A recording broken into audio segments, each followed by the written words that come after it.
Air signs, tignan natin kung ano po ang mensahe para sa iyo ngayong araw. Keep in mind po na ito ay general reading lamang, so hindi po lahat ay makaka-relate, so be open-minded. Sa mga hindi pa po nakasubscribe dito sa ating channel, please subscribe na po kayo.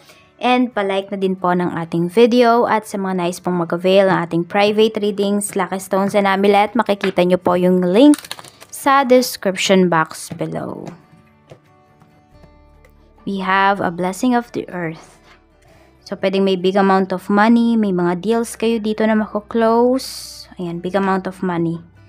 Pwede rin yung iba po sa inyo. Kung meron kayong mga tanim, ayan, makikita ninyo, nabubuhay na ulit. Meron nang namumunga, namumulaklak. A blessing for good men and fathers. Pwedeng kasundo mo talaga ngayon is your dad, or more on, yung iba sa inyo, yung mga kasundo ninyo ngayon, air signs, is mga matured na. And pwede po na mga male energy, male figure sa life po ninyo.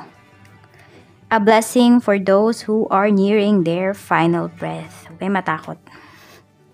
Yung iba po sa inyo, ayan, kung meron kayong mga pinoproblema, lalong-lalo na pagdating sa pera, or meron kayong problema regarding sa tatay po ninyo, sa asawa ninyo, malilift na po yan. Okay, masusolusyonan na siya. Tignan natin kung ano pa yung mensahe para sa'yo. Mensahe pa po natin, Spirit Guide, for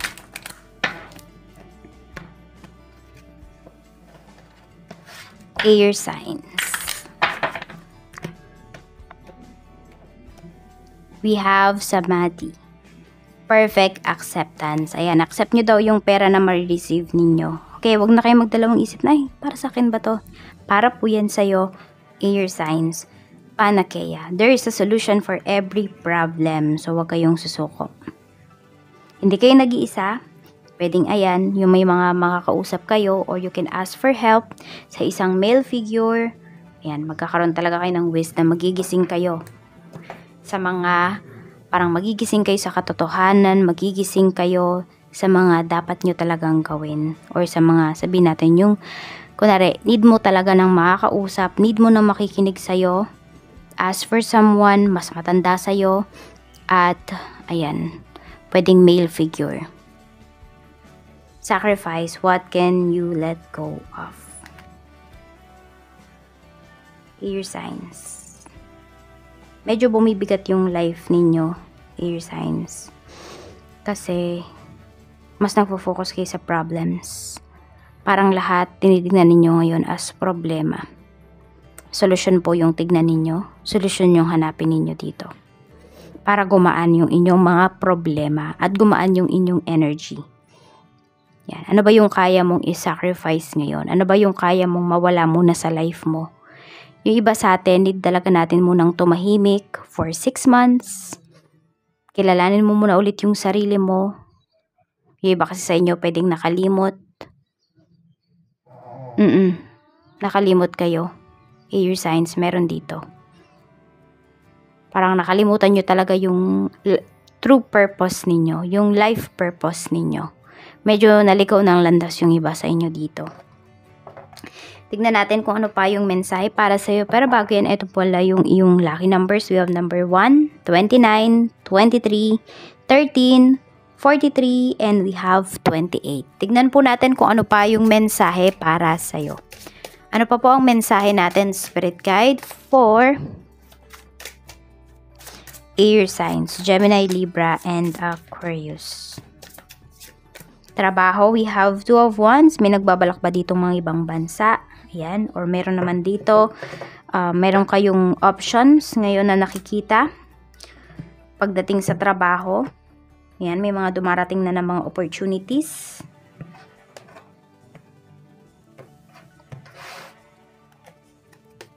We have Page of Wands. Pag-travel talaga yung pinapakita dito. And some of you naman, kung hindi naman kayo magta-travel or baka nasa ibang bansa na yung iba sa inyo, air signs, ang sinasabi lang dito, mas galingan nyo pa. Kasi meron pa kayong ibubuga pa, air signs. Ibig sabihin, may mapapakita pa talaga kayo. Ayan o, Queen of Cups. Matuto ka lang din ditong makiramdam. May mga good opportunities pa na darating sa'yo dyan sa current business tuloy. Dyan sa current career mo, current work mo.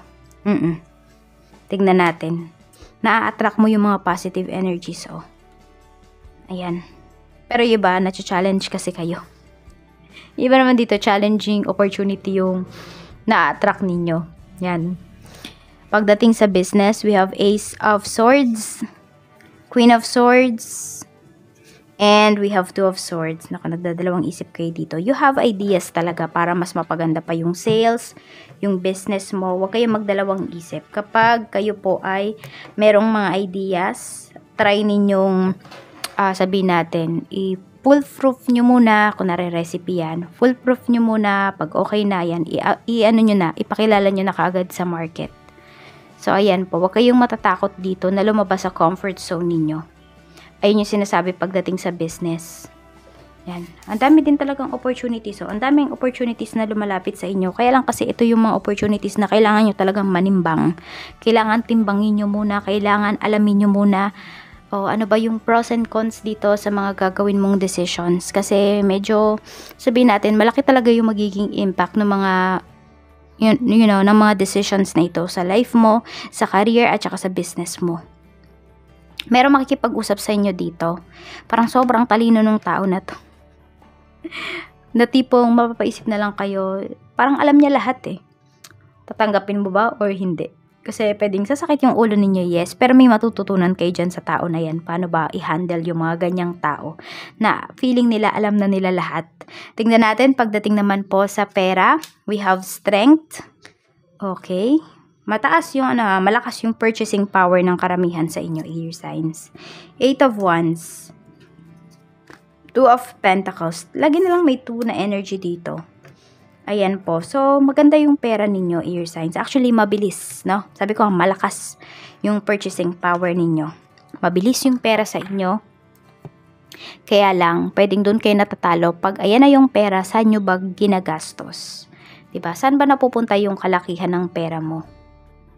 Know your priorities, air signs. Kasi wala yan sa laki ng kinikita. Kasi ngayon, yes, mabilis yung pera mo, di ba? Mabilis yung pasok ng pera. Pero pag hindi mo naman naingatan yan, pwedeng bumagal yan. At kung hindi mo alam kung saan mo ba dinadala yung pera mo, pwedeng magulat ka na lang. Di ba? Ang laki-laki ng kinikita ko nitong mga nakakaraang buwan.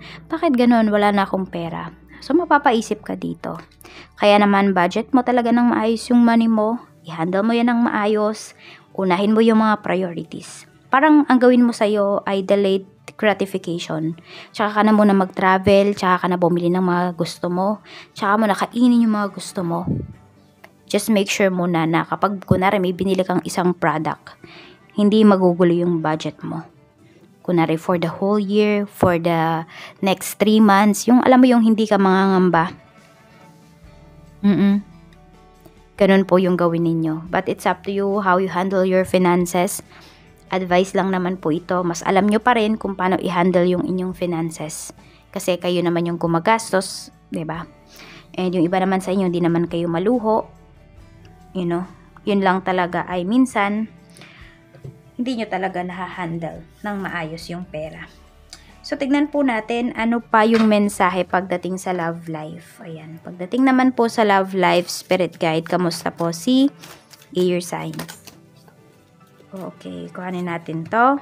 Heart with the key and I like you. May nagkakagusto ba sa inyo dito? Okay, ayan o. Or meron kayo ditong karelasyon. Tignan natin. Okay na okay yung energy nyo together. Let's see. Air signs, tignan natin para po sa mga single. Okay, maraming single natin dito na pwedeng magka-love life na kayo. Air signs, ayan o. Kung sino man yung makikilala ninyo for the next 2 weeks, 2 months, or some of you nga 2 years, no, kung ganyan katagal. Pero kung sino man yung makikilala ninyo, is magiging, parang kayo na talaga. You know, parang ito yung soulmate mo. Yes. Meron dito kasi parang pakonti-konti lang madedevelop yung feelings ninyo sa isa't isa. Hindi talaga siya biglaan. Yung tipong nakita mo lang siya, yung sasabihin ko na rin na love at first sight, ganun. Hindi. Ano siya, parang every day or every magkasama kayo, magkausap kayo ng taong to, madedevelop yung feelings mo sa kanya. Ganun yung nakikita ko dito. Pagdating naman po sa mga in a relationship, we have 5 of Wands. Ayan. Pagdating naman dito, so tingnan mo, parang may goals kayo dito ng person mo na inaabot. Ayan po. So, pwede kasi meron dito, nagbabalak na yata magpakasal, air sign. So, ayan. So, ayan. Alam mo yon, pag na-reach nyo yung goals nyo na to ng person mo, doon na talaga siya papunta. Ayan po. Tignan naman natin. So, wala naman akong nakikitang pangit dito na energy. Siguro kung meron man, siguro yung mga tumututo lang sa relationship ninyo, air signs. Pero other than that, wala na. Kasi kayo ng person mo, kumpiyansa kayo dito sa inyong relasyon. Sa mga mag-asawa naman, we have 10 of swords. Okay, meron naman dito ito. Mga mag-asawa natin, dito medyo mabigat yung energy. Kasi pwedeng natuklasan mo na, ayun, merong nilalandi. Yung person mo, yung asawa mo. Magkalayo ba kayo? So, parang, yan talaga kasi yung karamihan, yan talaga yung sakit ng mga LDR eh. Pwedeng na-fall sa iba, nagkaroon ng karelasyon, kaya medyo mahirap din, hindi medyo mahirap din talaga kapag LDR. Kailangan talaga, i-build talaga yung trust, yung foundation, yung respeto dito sa inyong relasyon. Kahit nasabi mo, hindi ka na mahal ng asawa mo. Pero kung nandoon yung trust, yung respect ninyo, sa isa't isa, hindi niya yan magagawa. Or isa sa inyo, hindi yan magagawa. Yan o. Parang iniintay mo na lang, meron dito iniintay nyo na lang na umuwi yung asawa ninyo. Tapos, dun mo malalaman kung meron pa bang continuation yung marriage nyo, yung relationship ninyo, or mag-end na talaga siya. Feeling mo kasi dito, binetray ka talaga. Yan. O yung iba sa inyo, wala pa naman kayo napapatunayan na may mga ganyan, pero pwede po na tuwing patapos na yung kontrata ng asawa mo, lagi siyang nag-e-extend. Wala naman kayong pinapagawa. Normal pa rin naman yung life ninyo. I mean, sabi natin, normal pa rin naman yung pinapadala niya, ganyan. So, yung iba po sa inyo dito, nagtataka na kayo, bakit kaya ayaw niyang umuwi? So, ayan po, we have naman itong ating, ayan, incense. Tingnan po natin. Okay, this is for you, air signs. Alisin na po natin lahat ng bigat na nararamdaman mo. Any pain sa shoulder, yung iba po sa inyo, yan.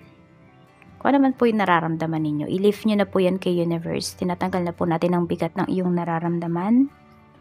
Ang lungkot, ang luha, ililift na po natin yan kay universe.